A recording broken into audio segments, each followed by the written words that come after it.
আগামী 14 ডিসেম্বর বিখ্যাত সঙ্গীত শিল্পী শ্রেয়া ঘোষালের সঙ্গীতানুষ্ঠান স্বামী বিবেকানন্দ ময়দানে আয়োজিত হতে চলেছে। প্রিয় সঙ্গীত শিল্পীর অনুষ্ঠান দেখার জন্য স্বামী বিবেকানন্দ ময়দানে এন্ট্রি পাস পেতে বৃহস্পতিবার শিল্পী অনুরাগীদের মধ্যে বিশেষ উন্মাদনা লক্ষ্য করা গেল। সকাল 10টা থেকে দুপুর 3:30 পর্যন্ত টিকিট বিনামূল্যে সংগ্রহ করতে রেকর্ড সংখ্যক লোক ছিলেন লাইনে।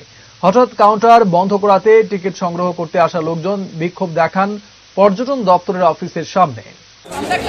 আমি 4 ঘন্টা দাঁড়াইছি রে, এখানে আইছি।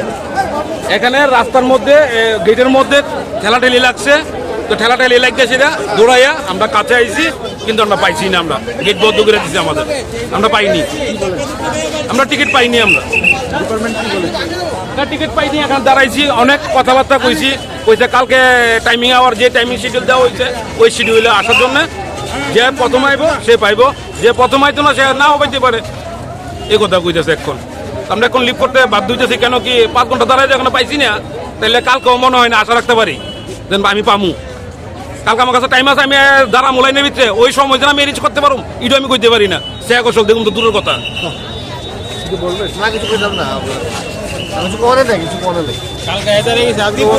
মানে মানুষের টাইমের কোনো দাম নাই। তারা যে টাইমটা দিল এই 12টা থেকে 4টা, এটাই যদি তারা